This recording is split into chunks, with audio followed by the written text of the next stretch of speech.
Our next speaker is someone whom I had the pleasure of meeting just a few months ago, and she is a woman who has completely blown my mind in terms of the impact that she is having on the planet. But rather than just introduce her, we're going to play a short video first. 5 years ago, I fell in love. Her name was Sierra Leone. It wasn't perfect. It had a tragic, difficult past. There were undeniable scars of war and pain, but there was also this vast, undeniable, breathtaking beauty and deep optimism. With each day, each person, each place, I began to see this was a country and community that was waiting for a partner, a kind, open, innovative, accountable partner who would listen, collaborate, and join them in unleashing the power of possibility. And right then and there, Shine On Sierra Leone was born. We kicked off by plugging into the power of education. We built classrooms, trained teachers, brought books and supplies. We've supported over 600 students in 3 schools. Once we got warmed up, it was time to invest in the power of self-reliance. Surrounded by incredible women with brilliant business ideas to grow or expand new means of steady income.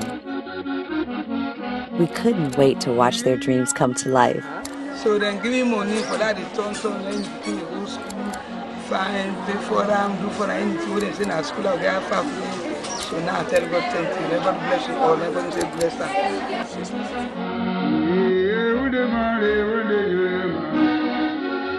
Next, we had a blast bringing in the power of innovation with sustainable building. With the groundbreaking Cal Earth Institute's Earth Bag building methods, we've built an amazing school, recreation center, and thanks to Catino Mobley, a basketball and recreation center, all that are earthquake-proof, fire-proof, flood-proof, essentially natural disaster-proof. That's 6,000 square feet of total sheer love that was made by the community for the community. High off innovation, we were ready to dive into the power of knowledge and dignity with computer and adult literacy programs. With over 12,000 individuals now trained in basic computer skills and 150 adults now reading and writing, we were reminded just how far and well you can run on love.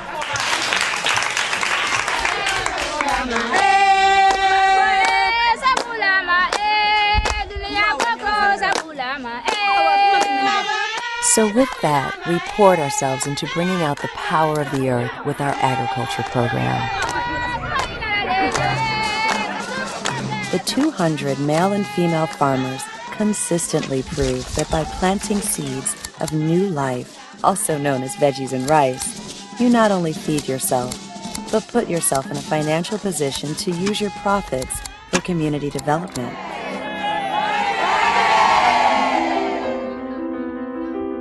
For the past 3 years, the bold and proactive Salida Ebanks has been passionately supporting us. We've traveled from north to south, and it is the same feeling, the same vibe, the same energy, the same love. It comes from the heart of Sierra Leone. And now she is leading the way as we embark on our next chapter, cultivating the power of good health by ensuring access to forward-thinking maternal and child health care. Currently, healthcare in Sierra Leone is ranked lowest in the world with the highest mother and child mortality rates on the planet. With 1 out of 8 mothers dying at childbirth, 1 out of 5 children dying before the age of 5, and only 12 doctors and 1 gynecologist for a country of 6.5 million people. We can't wait another minute to transform those numbers and start protecting lives. We are launching a comprehensive maternal and child care program that will both honor local traditions and provide access to safe medical care in an effort to promote healthy mothers and babies.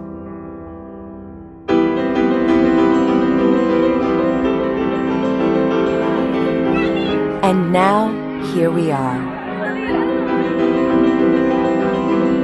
committed to honoring our belief that we are here to survive, thrive, and evolve.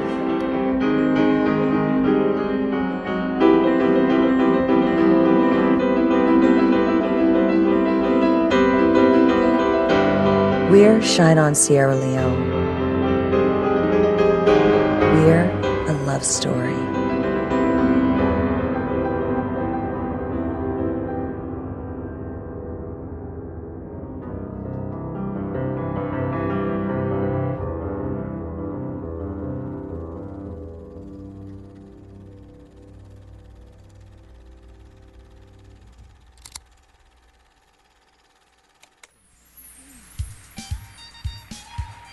Hi.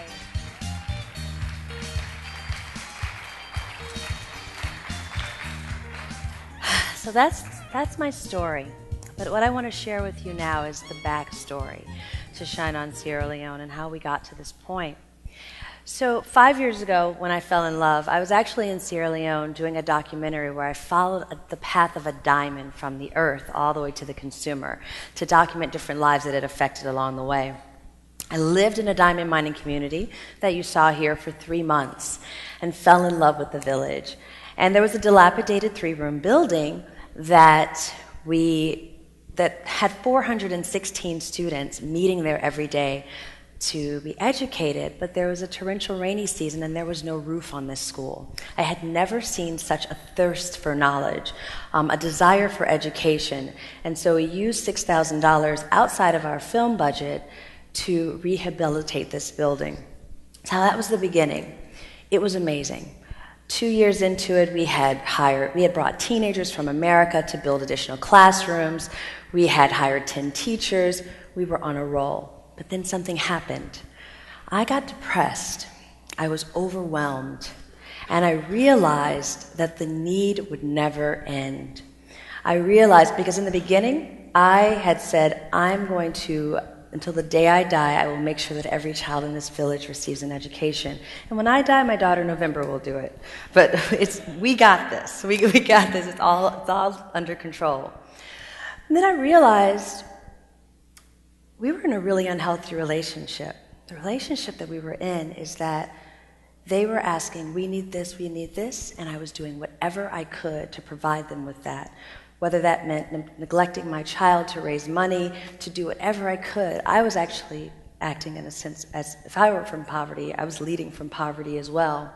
But I also realized that I was in agreement that they could not have the life that they wanted, and that I was responsible for that. And that's not what I believed, and that's not what I felt. I thought that if I create my life through my thoughts, and I absolutely know that I do, then why is it different for them? And then I thought even further. 50 years into aid, we have donated or given $1 trillion in aid to Africa alone. But poverty has not stayed the same in those 50 years. It's actually expanded. What is it that we're missing here? And it's the one thing that we're not thinking about. We continue to think about money, money, money, and using money to alleviate poverty, but we're not thinking about the mindset of the donors and the people that we're helping. And that has not changed over these 50 years.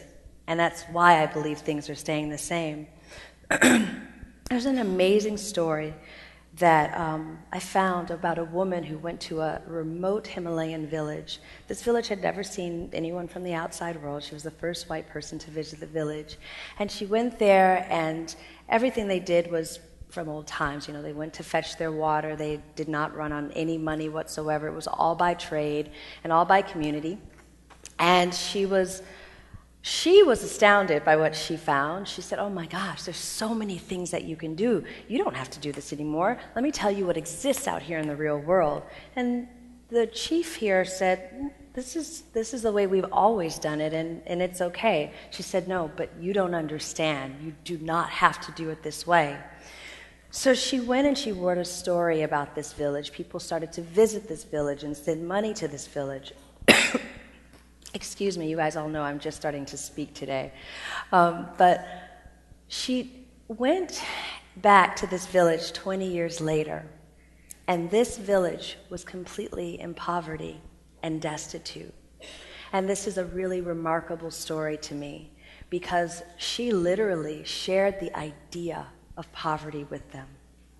So with that in mind, I realized that the greatest gift to mankind is the ability to be the author of our own lives. And with that, we started to invest in ways how we could be a partner to the people in Sierra Leone. And the first thing I did is change our name from charity to partnership. And I went and took a special trip to Sierra Leone to ask them, did they want to be our partners? And that was a 4-hour conversation that was very intense. It was a conversation that started off, yes, of course, whatever you say, yes, we'll do that. But then, as we got into it, it was like, yes, and now we need a pharmacy. So we had to go deeper and actually discover what partnership meant to both of us. And at the end, we started to talk about microcredits and talked about the idea of them starting their own businesses, and the room changed, the energy shifted. The idea of, oh, I can decide what I want to do and actually participate. And we started off with 25 people. And with those 25 people, we gave $100.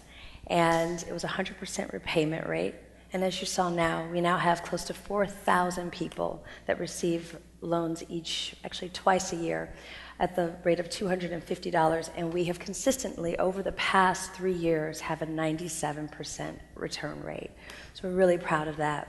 Our school ranking, which was number 600 out of 600 schools when we founded it, it is now number 5.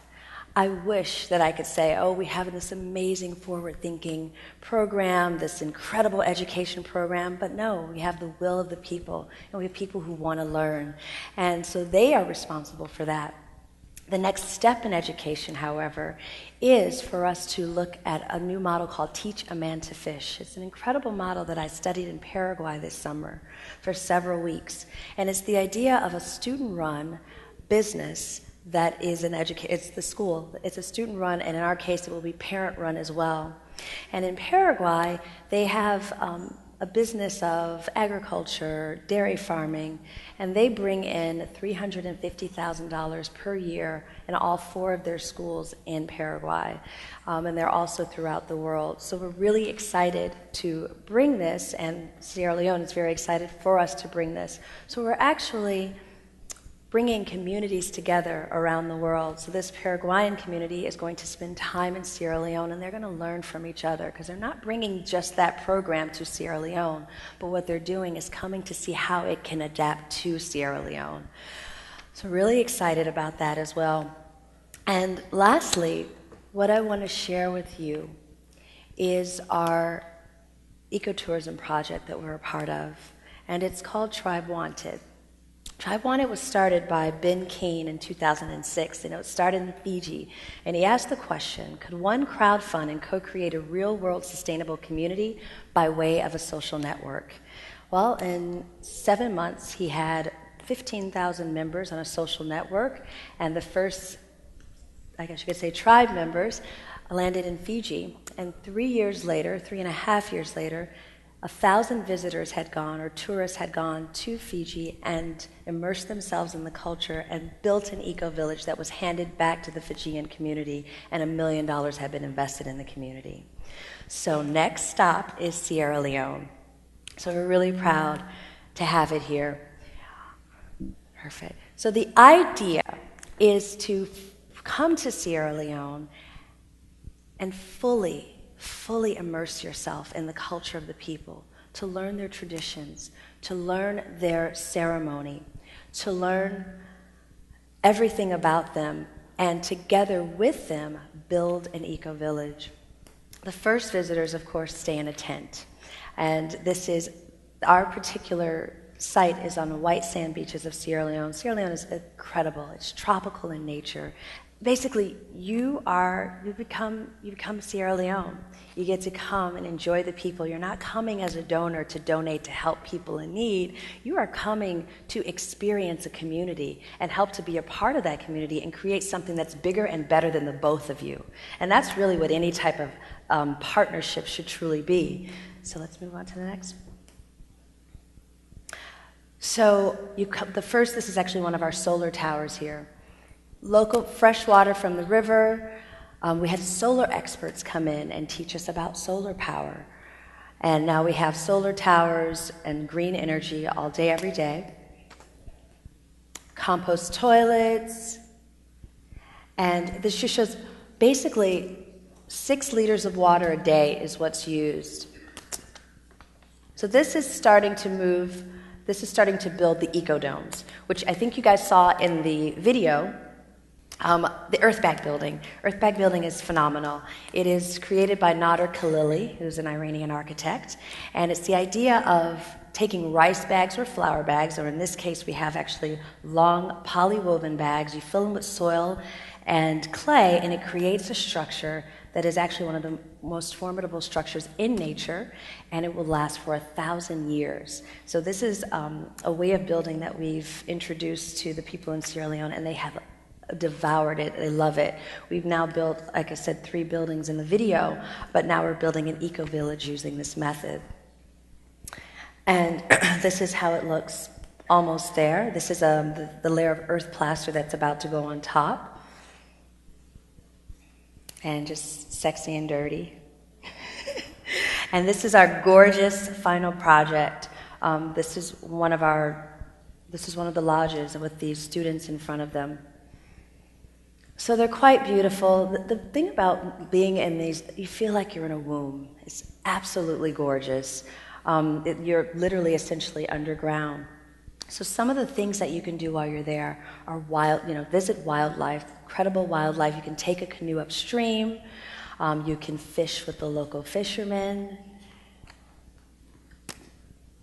which is pretty remarkable. You go out at 5 a.m. to fish with them every day, or you can just relax in a canoe like I'm doing here and just travel. It's so beautiful and serene. Lay in a hammock, or you can work. Most of our 60% of the employees are youth, and we've employed 40 full-time jobs with using this in this ecotourism program. Oh, I want to stop on this wonderful family. It's Jim and Jane Cahill. They're from Michigan. Jim worked for General Motors, and Jane was a school teacher.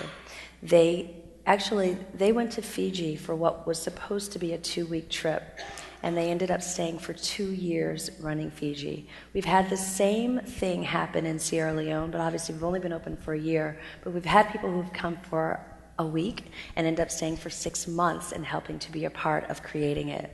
Move on to the next slide. Of course, this supports the local school. So, oh yes, okay, so we want to stop there. This is Yenka. Yenka is an incredible story. These are her 3 young boys. Yenka was basically homeless on the beach, and she stumbled upon Tribe Wanted, and she literally walked into our kitchen and started to wash dishes. And we gave her a job. And she had just lost her husband a couple of months before, and at the time, the baby was not walking. But we gave her a job, and now a year later, Yenka has built her own home, and she is, for the first time in her life, sent her children to school. And she's a quite remarkable woman. We gave her a $100 microloan, and she used it to buy palm oil in the dry season and then to sell it in the off season so that she could double her profit. She's now loaned 4 or 5 times, repaying perfectly, of course. And she's so proud of her home. She pulls people from, Tribe Wanted members all the time, coming to see her home. She makes $75 per month, which is twice the average salary in Sierra Leone. And she is incredible. So we love Yenka, and it's a real wonderful success story. This is the employee tribe. Every tribe member employee, Tribe Wanted employee, has a membership and is a shareholder of Tribe Wanted. So the profits are actually distributed equally on an annual basis, and you have local people who are now a part of a global cooperation, and it's pretty phenomenal. So you're actually creating something quite large. And this is just, it's unbelievably breathtakingly gorgeous, and this is our our staff and our crew of people that work there from around the world, actually. We have Costa Rica there, we have Italy, we have Sierra Leone, of course, France, and all of these people, and Britain and London, come together to create what Tribe Wanted is. So we would love to have you come and visit us. And that's it. That's the end or the beginning.